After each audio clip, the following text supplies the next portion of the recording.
One election will not fix everything that needs to be fixed, but it will be a start. And you have to start it. What's going to fix our democracy is you.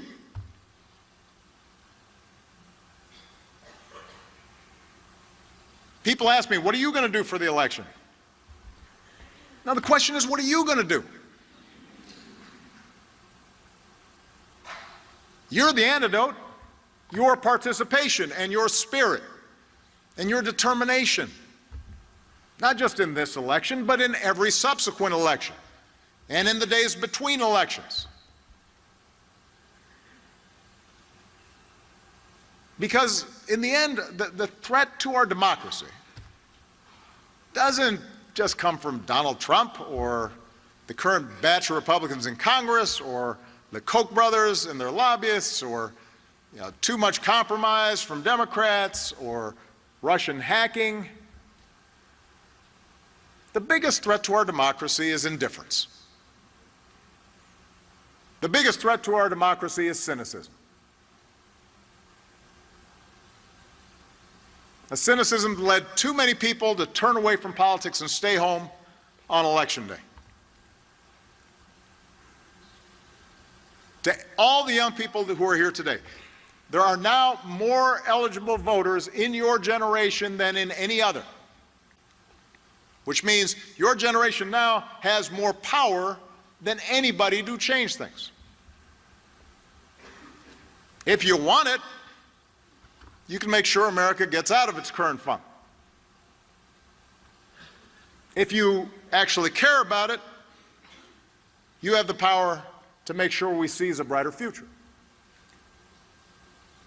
But to exercise that clout, to exercise that power, you have to show up. In the last midterms election, in 2014,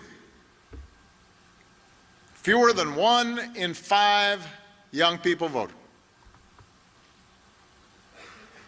1 in 5. Not 2 in 5.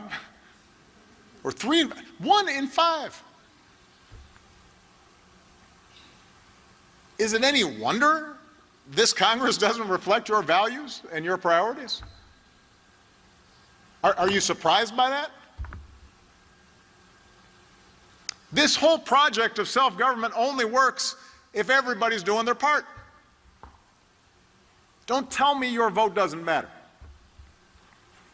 I've won states in the presidential election because of 5, 10, 20 votes per precinct. And if you thought elections don't matter, I hope these last 2 years have corrected that impression.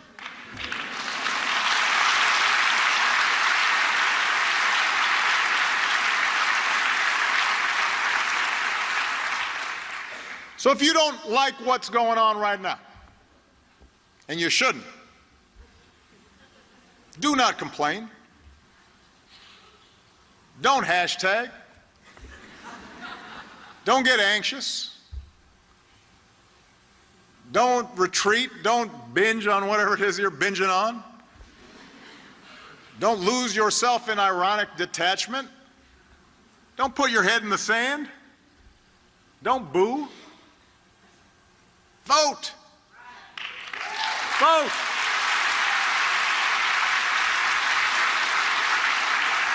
If you are really concerned about how the criminal justice system treats African Americans, the best way to protest is to vote.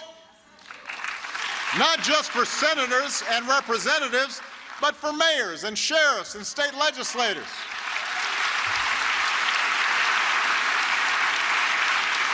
Do what they just did in Philadelphia and Boston, and elect state's attorneys and district attorneys who are looking at issues in a new light, who realize that the vast majority of law enforcement do the right thing in a really hard job. And we just need to make sure all of them do.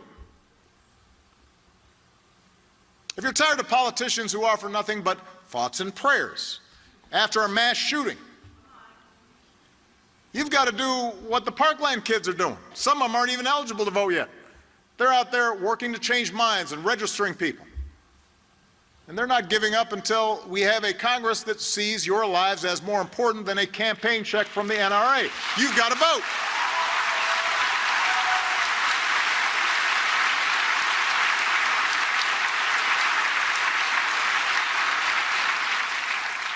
If you support the Me Too movement, you're outraged by stories of sexual harassment and assault, inspired by the women who shared them.